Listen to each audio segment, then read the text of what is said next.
¿Qué tal, amigos de Capitanes de Nuevas Conquistas? Hoy estamos en un nuevo capítulo con un invitado realmente muy especial, del cual me enorgullezco conocer hace ya un buen tiempo, y es el doctor Héctor Quintero Arredondo. Hoy en Capitanes de Nuevas Conquistas, el doctor Héctor Quintero.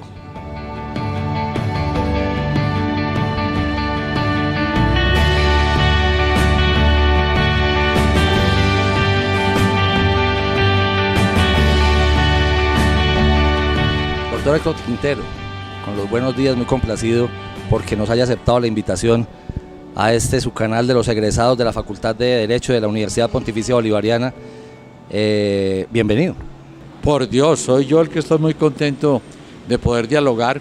Hace días que estábamos por venir acá a Capitanes de Nuevas Conquistas, bellísimo nombre por demás, apropiado con el himno, y bueno, hoy se da y estoy muy contento. Muchísimas gracias. Doctor, y empecemos precisamente, yo le quiero preguntar, usted es alguien del suroeste antioqueño, una subregión tan representativa nuestra, donde está el arraigo antioqueño.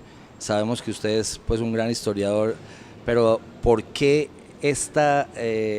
llega alguien del suroeste antioqueño con un origen netamente liberal a una universidad conservadora para la época y a estudiar Derecho específicamente? ¿Por qué Derecho y por qué en la Universidad Pontificia Bolivariana? Arrancó en la pepa, como se dice. Sí, yo soy de suroeste, claro, pero en suroeste yo digo que los que pasaron el Cauca tenían una mentalidad muy especial. Son levantiscos, son dueños de su predio y lo quieren, pero también tiran a estudiar las clases dirigentes. Diego Calle, Álvaro Uribe, el gran gerente de empresas públicas. Exactamente, gobernador eximio. Sí, señor. Álvaro Uribe no hay que presentarlo, creo yo. Germán Vélez Gutiérrez de Betulia, nombres que se me vienen a la cabeza. Mario Aramburo de Andes. Entonces, ex procurador general de la Nación. Procurador y ex gobernador también. El gobernador de Antioquia también. Entonces, todos teníamos esa mentalidad, pero la pregunta sí es muy importante en la parte final. ¿Por qué esa raíz liberal profunda lleva a estudiar en la Bolivariana? A mí me tocó un país muy complicado, en donde en la Universidad de Antioquia, que yo tanto he querido, se debatía contra la libertad de educación y enseñanza. Y había un debate... Fíjate que no se ha superado inclusive. Bueno, yo no quería decirlo, pero es verdad. Y es una lástima, porque todos esos claustros públicos deberían ser precisamente el nido de la libertad de cátedra. Y entonces hubo unas huelgas muy largas y mi familia, que había estudiado en la Antioquia, me puso a pensar, o pensamos entre todos, qué hacer. Y yo decidí ir a la Bolivariana. Obviamente vino la pregunta, pero... La crisis familiar. Pues claro, no, y es una universidad de godos, de curas, de campanas, es una cosa aterradora. Usted allá... ¿Qué es esta? Esto es 1965, 66 tal vez. Ya estaba la Universidad de Medellín también, sí, una cuna absolutamente sí, liberal. Sí, claro. Pero finalmente decidí correr el riesgo y para mi sorpresa, la universidad fue todo lo contrario. Desde luego había unos temas dogmáticos, el dogma católico, eso no se puede tocar, no era mi caso. Pero de resto, con decirte que en 1966-67 fundamos un comando de juventudes liberales. Al interior de la facultad. Sí, pero grande. No le puedo creer. No, pero grande. Y empezamos a operar abiertamente en la política liberal. Ahí había personas jóvenes como María Cristina Mejía, que era hija del exgobernador Darío Mejía Medina. Estaba con nosotros, Guillermo Montoya, bueno, había varias personas. Nunca tuve problemas, por el contrario, muchas veces dialogué con Monseñor Henao Botero, que era pues el Foucault, supremamente amable. Nosotros también supimos conducir la situación política, no éramos los que íbamos a ser problemáticos. Reaccionarios, pues. No, señor. Y fue una época muy interesante, nunca tuve problemas y después me di cuenta que yo no era el primero. O sea, allá había estudiado, por ejemplo, Donato Duque. Claro. Y uno que sí era la tapa del Congolo, el doctor Estanislao Posada Vélez, Sí, señor. egresado de la Facultad Ese de sí Derecho. muy radical. Ah, no, Estanislao. Claro que Estanislao tenía una concepción muy curiosa. Era un radical liberal, pero todos los días iba a rezarle al señor caído de la Candelaria. No, pero es que mire que también tenemos, e infortunadamente pues no pudimos, y vamos a hacerlo en el segmento de In Memoriam, también Otto Morales Benítez es nuestro egresado. Otto, pero claro, Otto. Gran amigo de Belisario Betancur. Sí, señor. Mano derecha de Belisario en muchas cosas. Claro, aunque fue ministro, fue de Alberto Lleras. Sí, señor, ministro de Trabajo, si no estoy mal. Ministro del Trabajo. Sí, Precisamente, doctor, ¿cómo era esa época que usted vivió? ¿Cómo era el contexto, país, departamento, Medellín? ¿Cómo eran ese contexto político, nacional, cuando usted estaba en la Facultad de Derecho de la Universidad Pontificia Bolivariana? El Frente Nacional, o sea, aquel acuerdo entre los liberales y los conservadores para superar la violencia liberal conservadora, ya tenía declinaciones. A pesar de que al frente del gobierno estaba un hombre extraordinario que era Carlos Lleras Restrepo, Claro. que era el orientador del partido y del gobierno, había dificultades grandes. El general Rojas, con su movimiento, la Alianza Nacional Popular, estaba creciendo como espuma. Y a nosotros De hecho, nos el tocó. presidente Lleras tuvo una gran dificultad para que le pasara la reforma política del 68. Ah, pero claro, pero además los debates que hizo Nacho Vives en la Asamblea de Antioquia contra la fábrica de licores y los que luego hizo en Bogotá en torno a la reforma agraria. Estos fueron donde hubo armas y todo ahí.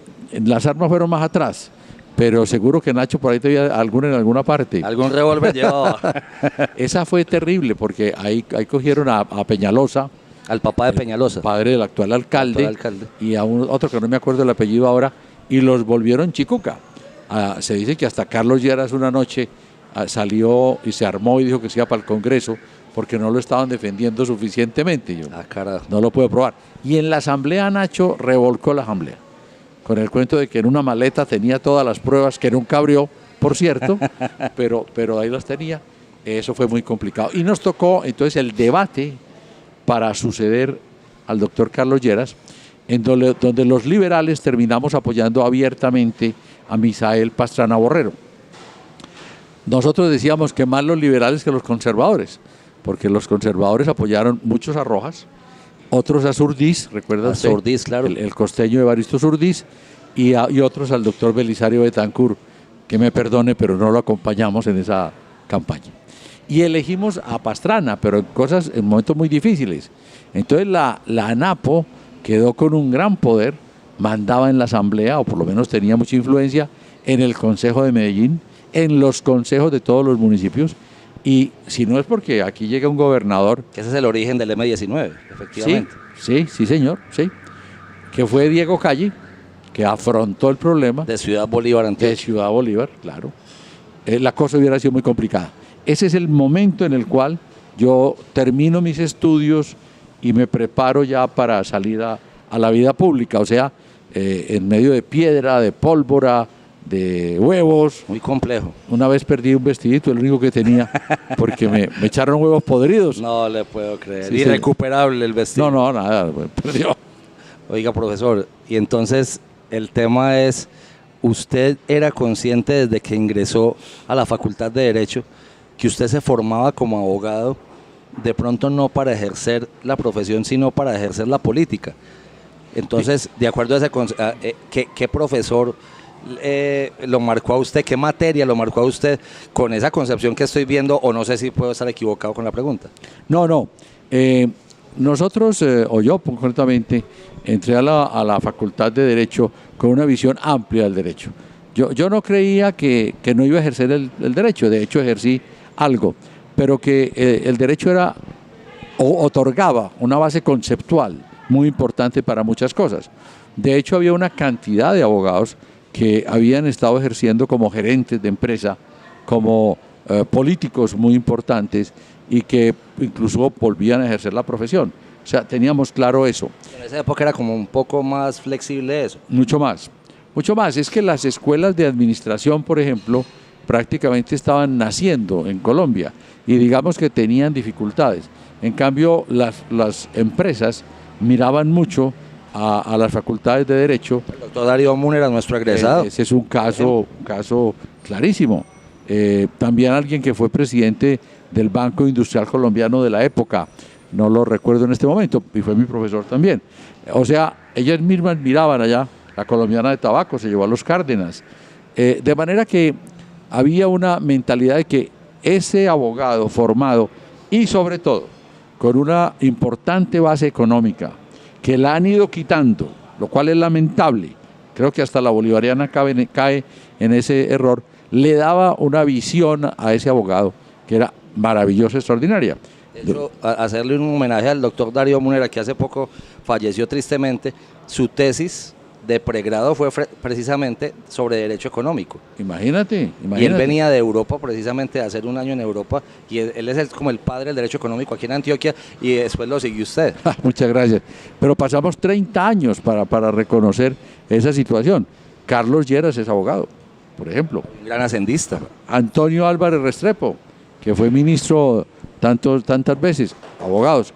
Entonces, ¿qué me impactó? Obviamente los profesores que iban sobre ese lado.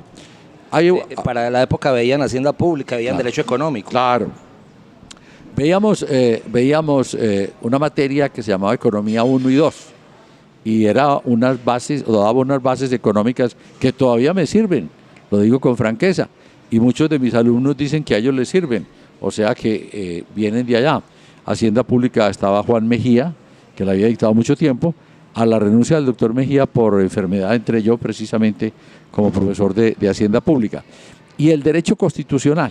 Usted fue profesor de nuestro gran magistrado, doctor Marco Velille. Sí, señor, tengo ese inmenso honor de haber sido profesor en esa y en legislación bancaria, que también la dábamos. Y Marco muy amablemente dice que él se inspiró mucho en esos trabajos para irse a estudiar una de sus dos maestrías, o doctorados más bien, que hizo en la Universidad de París, que fue concretamente Derecho Económico. Constitucional estaba el doctor Ignacio Mejía Velázquez, un hombre muy recio, obviamente bastante godo, ese era un godo complicado, pero siempre nos entendimos muy bien y de ahí pasa ya... Interpretando los principios de uno de nuestros fundadores, como fue el doctor Moreno, de la Corte de Oro. Claro, el Moreno Jaramillo. Ajá. Y padre de Moreno Peláez, que también fue un gran profesor. Ya, padre de los Moreno Quijano. Exactamente. Ya fuera de aula, digámoslo así, recuerdo con mucho afecto a un profesor, también muy buen profesor, en Derecho Civil, que era Berrío González. Claro. Y con él tuve anécdotas muy interesantes porque... Fue decano de la facultad. Fue decano, claro. En la facultad se consideraba, y en la vida pública de Antioquia, que no había habido un godo más sanguinario que Berrío González. Ah, carajo. Entonces a mí me molestaban mucho porque me decían, pero usted cómo puede ser amigo de Berrío González.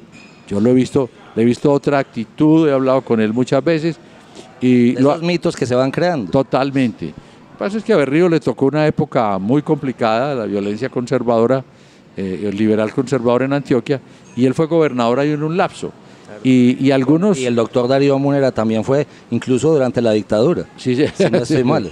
Y Berrío Rojas se lo lleva para ministro de Agricultura, pero Berrío tiene el valor de tirarle el ministerio cuando Rojas le impuso determinadas actuaciones que no le gustaron. Y hay uno que también tengo que mencionar, que es Darío Velázquez Gaviria. Claro, nuestro mártir de la democracia en la Corte Suprema de Justicia con la doctora Fanny. Así es. Darío nos daba penal especial, gran profesor, pero fue decano un rato largo. En otro momento complicado de la facultad, porque vino ya desde Roma, por el Concilio Vaticano II, lo que llamaron el ayornamiento. Y el ayornamiento, me va a perdonar al que no le guste el planteamiento, en Medellín lo que querían era, para ayornamentar, sacar a Henao Botero y otro llegar a la rectoría. Entonces, unas fuerzas políticas... ¿En qué consistía ese ayornamiento, doctor? Bueno, el Vaticano II ordenó ayornamentar, ponerse al día, es la traducción, digamos, más fácil. a todas las instituciones, universidades, seminarios, colegios católicos. Eso quería decir que se hiciera una especie de introspección, se leyeran los textos vaticanos II. En términos actuales, como una reingeniería. Sí, señor, está muy bien, una reingeniería. Y eso empezó en el mundo, bajo el mando de un cardenal muy interesante, que era el cardenal Garrone, y él arrancó esa vaina. Pero aquí había unos grupos que querían sacar a Moncho. Ya que Moncho ya es un viejo cejeño, que es un viejo acabado, que no deja avanzar la universidad. Por Dios, había hecho la universidad. Él es alma y nervio de nuestra universidad. Sierra fue un hombre muy importante, el primer rector, pero el hombre que dirigió fue Monseñor. Entonces, nos dimos cuenta de aquello y dijimos, estamos listos al ayornamiento, pero no hay que sacar a Monseñor para eso. Y se armó un combate violento que llegó hasta el arzobispo. O sea, hubo unas facciones al interior de la facultad y de la universidad. Pero unos defendiendo a Moncho y los otros atacándolo. Pero radicales, doctor Úsuga, radicales. No hubo golpes, yo no sé por qué, porque somos muy cultos. Pero debates muy fuertes. Y el obispo de la época, el arzobispo Botero Salazar, era un hombre más bien debilón. No tenía mucha claridad en eso. Entonces avanzó mucho el tema. Vino a resolverlo la propia Roma. La propia Roma que ratificó que se debía hacer el ayornamiento, pero que Monseñor Henao se quedaba de rector. Y se quedó de rector. Entonces ahí en ese interín se movió mucha idea, fuerzas de lado y lado, dentro de la cual controversia pues terminé yo mi vida universitaria. Y él siempre pidiendo mucho derecho natural. Sí, él era un naturalista y cristianólogo. Sí. Y bueno, a contrario censo, decimos los abogados, ¿cuál fue esa materia que usted decía, hombre, yo por qué tengo que ver esto? Y esas que uno supera, pero que le dan muy duro, porque efectivamente no es el tema que más le agrade. No sabe que yo no tuve como problemas de ese tipo, más bien de la forma de darla. Por ejemplo, en primer año de Derecho nos pusieron una tecnología de la investigación. Muy común. Y muchos de mis compañeros, pero en esa época era novedosa, no la querían. Yo veía que era importante, pero era una persona, no digamos nombres, demasiado cerrado en ciertos conceptos, punticos, y eso hizo problemas. Pero la verdad es que yo pasé por todas esas materias sin tener mayores problemas. Doctor, ¿usted qué hace al momento de egresar? Cuando usted se gradúa, me imagino que va a la política o no sé, ¿qué pasa con ese abogado acabado de graduar? Bueno, yo ya estaba en la política, porque en 1900, ya te dije, en el segundo año de Derecho, armamos el Comando de Juventudes Liberales, nos tocó la campaña Pastrana y ya después venía pues la campaña López y todo aquello. Y hubo una circunstancia... ¿Lopista, yerista o turballista? No, hombre, yo tuve un periplo. Digamos que en la universidad fui un yerista fuerte. Furibundo, pero cuando... ¿Qué significaba ser antilopista? Claro, y antiturballista. A pesar de que Lleras lleva a López a ser su canciller. No, y a pesar de que Turbay los elige a los dos. Claro. Es que esa hay una cosa que todavía no hemos podido analizarla suficientemente. Pero nosotros éramos yeristas. E inclusive sufrimos mucho con esos debates de Nacho Vives de que hablaba ahora. Pero el doctor Lleras va cogiendo un sesgo muy radical en el sentido de que es cepalista, que es centralista. Revista Nueva Frontera. Sí, señor. Y empieza a disparar desde esas columnas de opinión. Y todo lo que no es yerismo no le sirve, es malo la película. Mi giro no es al lopismo, yo nunca fui lopista, a mí no me gustaba mucho el doctor López, con toda franqueza, aunque voté por él y lo acompañé las veces que fue necesario. Yo giro más a una especie de admiración a Turbay. Me parece que el gran político. Desde luego. Y ya cuando tuve el honor de ser senador de Colombia, muchos años después, y él era jefe del Partido Liberal, ¿cómo lo admiré? La capacidad de arreglar problemas, la paciencia, el don de gente, el don de gente de Turbay fue para mí profundamente inspirador. Y el gran líder o político del padre de nuestro actual presidente, del doctor Iván Duque Escobar. Entonces fueron ustedes muy cercanos en esos años 70, 80. Bueno, Duque estaba más en Bogotá. Ahí había un chiste que espero no molestar a los turballistas, y es que decían que el turballismo en Antioquia cabía en un Volkswagen. ¿Se acuerda de los escarabajos pequeños? Pequeños? Chiquiticos. y era Benedicto Uribe, Roberto Delgado, no me acuerdo. Duque estaba en Bogotá, porque Duque, después de una primera juventud en Antioquia, se va para Bogotá y allá lo recoge Turbay. Ivancito le decía, y Turbay lo lleva por la senda de la política en Bogotá. Cuando Turbay llega presidente... Creo que también al doctor, al pereirano Jorge Mario Isman. Sí, no, es que... Eran como los dos de provincia que llegaron allá a Bogotá y fueron acogidos por el presidente Turbay. Y acogidos con todo el afecto. Turbay era un hombre de pocas palabras, pero cariñoso, amable, y los acogió y los llevó de la mano. Entonces, Duque llega es después como gobernador. En el 80 y algo ya. Yo creo que 80 tal vez. Sí. Ya había otro gobernador antes que sale, tal vez Villegas, fue gobernador. Sí, Álvaro Villegas Moreno, creo que. Y entra Duque, y ahí Duque me llama para la gerencia del IDEA. Pero ya ha habido un camino largo en la vida. Entonces, a mí, cuando salgo de la universidad, Diego Calle decide nombrarme secretario de la Beneficencia. Y era un hombre de 22 años. Beneficencia de Antioquia. Claro. ¿Y él era en ese momento qué? Gobernador de Antioquia. Él era gobernador de Antioquia. Y con la solidaridad del suroeste antioqueño. No, totalmente, pues claro. La solidaridad y las intrigas, porque obviamente el suroeste estaba como angustiado de no tener dirigentes. Y obviamente con Calle arrancamos cosas admirables. Por ejemplo, el plan hospitalario de Antioquia, que entre otras cosas, ya eso está prescrito, se hizo con un chance ilegal. Ah, carajo. Ese es un eso? No, pues es que el chance se jugaba en Antioquia en todas partes. Entonces, y en Colombia. Con cuña y combinado, decía mi mamá. Y entonces, un día la Asamblea de Antioquia dictó una ordenanza. Yo creo que si hay una competencia de ilegalidades, gana el premio mayor. Hay que ir a buscar esa ordenanza para mostrarla en clase. La ordenanza tenía 2 artículos. Artículo primero, legalízase en el territorio de Antioquia el juego del chance. Artículo segundo, facúltase a la Junta Directiva de la Beneficencia de Antioquia, ni siquiera al gobernador, usted que es administrativista, y su digna esposa que escuchará este programa algún día, facúltase a la Junta Directiva de la Beneficencia de Antioquia para reglamentar el juego del chance. Ah, carajo. Entonces, todos los abogados... Absolutamente viciado de incompetencia. Yo ni me preocupé. Todos los abogados de la gobernación, de la beneficencia, miraron eso, es ilegal. Y sale la voz del gobernador. Dice, esa ordenanza no me la objetan. Era otra época, ¿no? Y a mí no me molesten con eso, que yo ya no puedo controlar este asunto.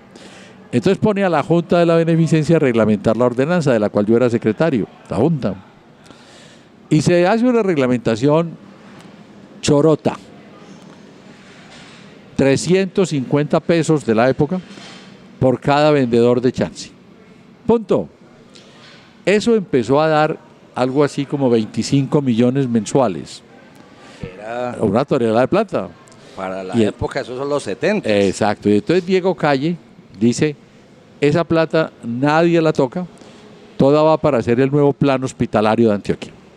Todavía cuando llego a algunos municipios, Ciudad Bolívar por ejemplo, veo mucha parte de la estructura que hicimos en esa época con esa platica. Mira qué bonita historia. Eso es una historia bonita, pero lo tumbaron, volvieron, para regresar posteriormente al juego del chance. Pero ese es su primer cargo. Ese fue el primer cargo.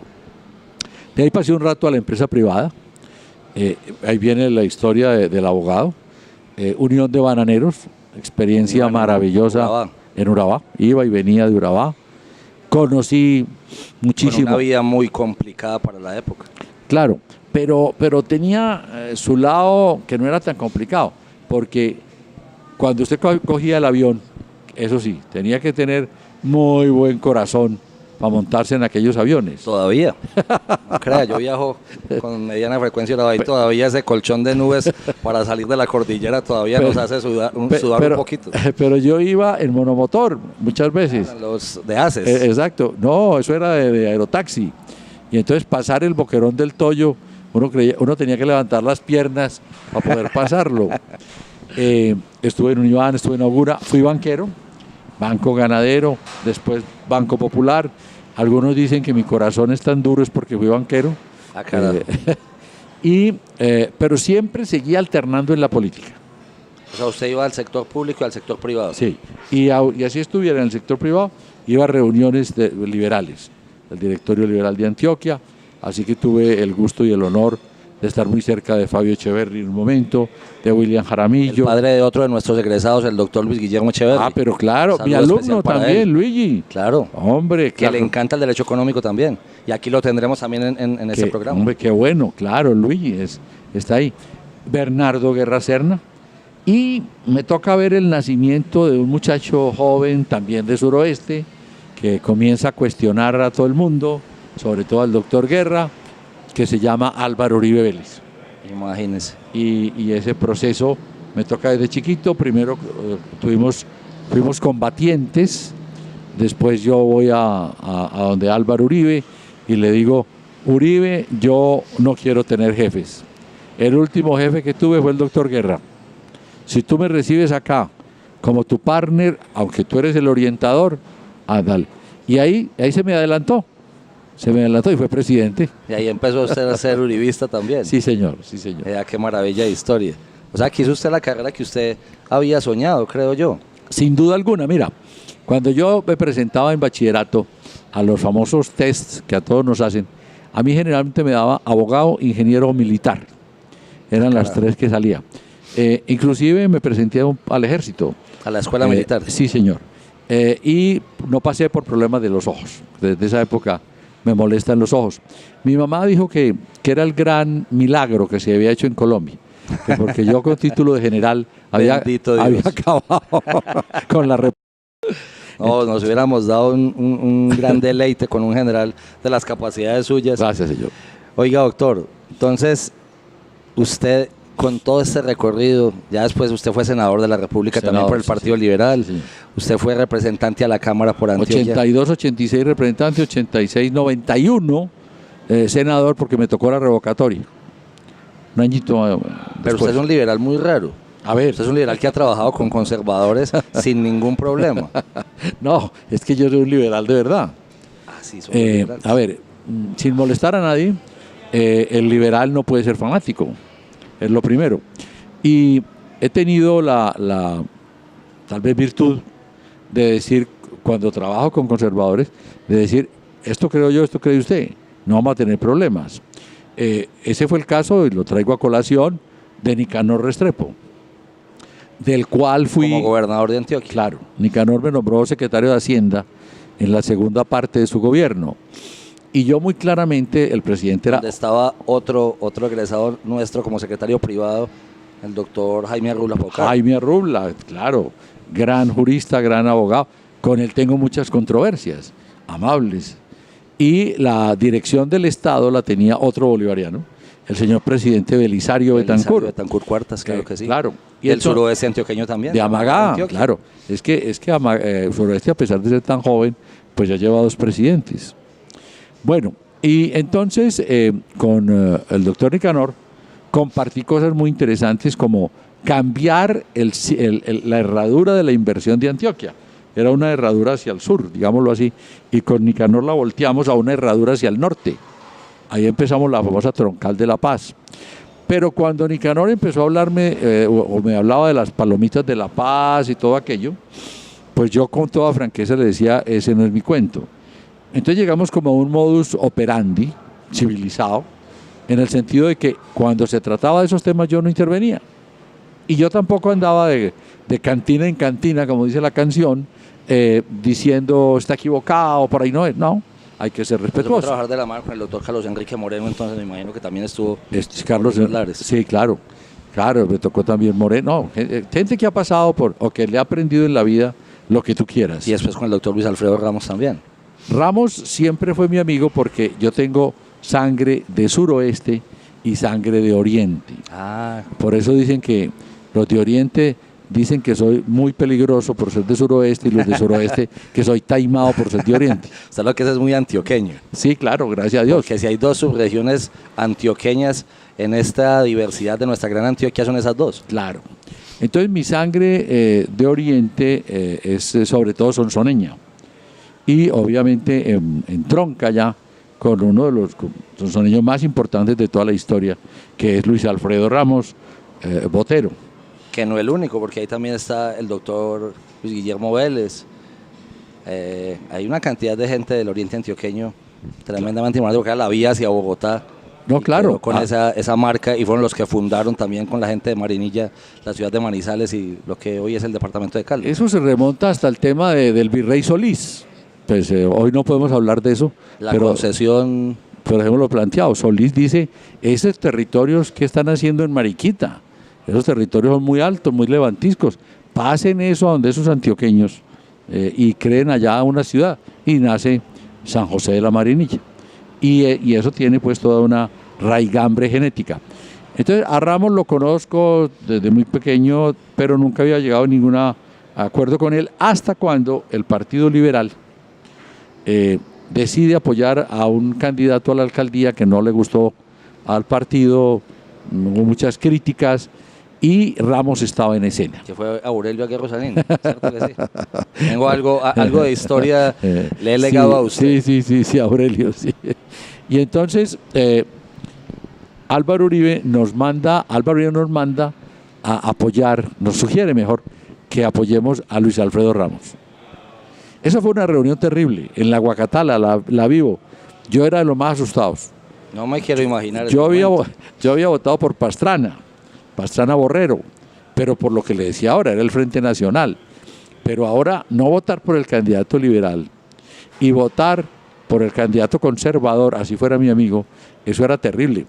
Recuerdo que al despedirnos yo finalmente acepté votar por Ramos, pero le dije, eso sí, doctor Álvaro, creo que esta noche Murillo Toro me va a jalar las piernas, yo creo que va No le puedo creer. y entonces ahí empiezan los acuerdos con Ramos.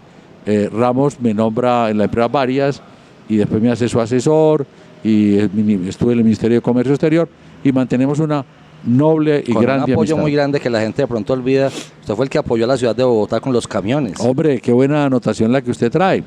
Nosotros hicimos un acuerdo con Jaime Castro, lo hizo el alcalde Ramos, y metimos 11 camiones a Bogotá, 10 que eran permanentes y uno de stand-by.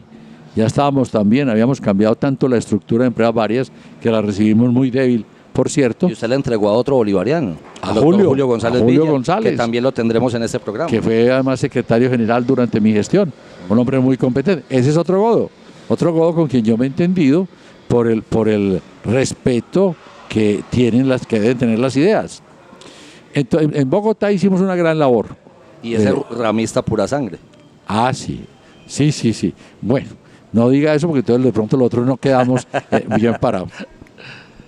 Bueno, excelente. ¿Qué decirle, doctor, ya para ir finalizando? ¿Qué hace usted actualmente? Estamos muy complacidos con un nombramiento que nos acaban de informar.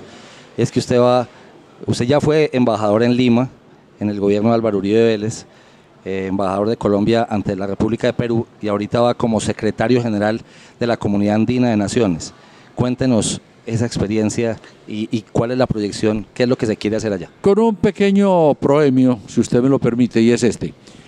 La verdad es que yo fui muy consciente de que ya era tiempo de ir dejándole el paso a nuevas generaciones. Y creo que lo he practicado. He apoyado muchas candidaturas. Algunos tienen la amabilidad de preguntarme algún consejo, aunque yo no creo en los consejos, pero doy una opinión. Yo entre ellos. Y gracias.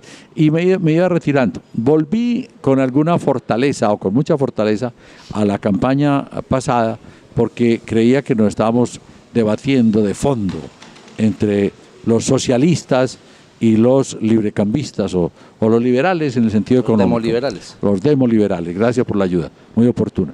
Entonces volví a eso y siempre creí que la figura con la que más fácil podíamos ganar era con la del doctor Iván Duque, respetando mucho a Nieto.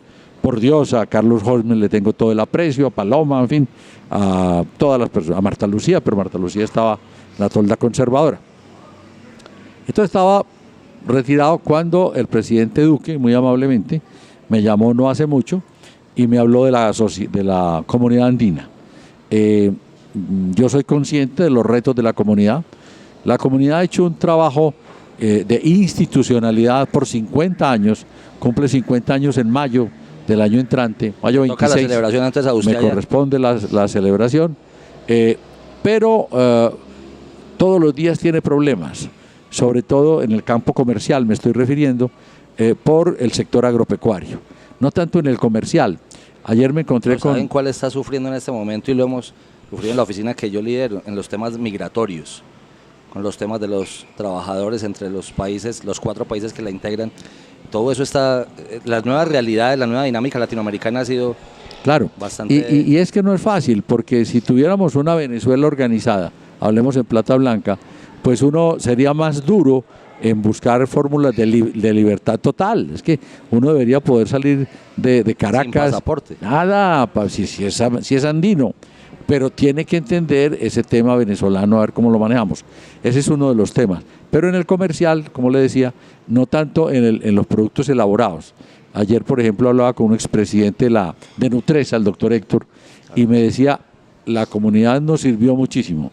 Vendimos mucho. Colombia es la que más vende. Vendimos mucho en todo. Es que aparte de eso, el acuerdo es en Cartagena. Claro. ¿Cierto? Y compramos también, decía, el cacao. Pero por ejemplo ahora tenemos el tema del arroz. El Perú produjo una cosecha de arroz muy grande, entonces todo el mundo trata de cerrarse para que ese arroz no ingrese. Telecomunicaciones, cosméticos, hay mucho campo y hay que decirle a los gobiernos, ya se lo dije al colombiano, que tienen que estar cerca de la comunidad.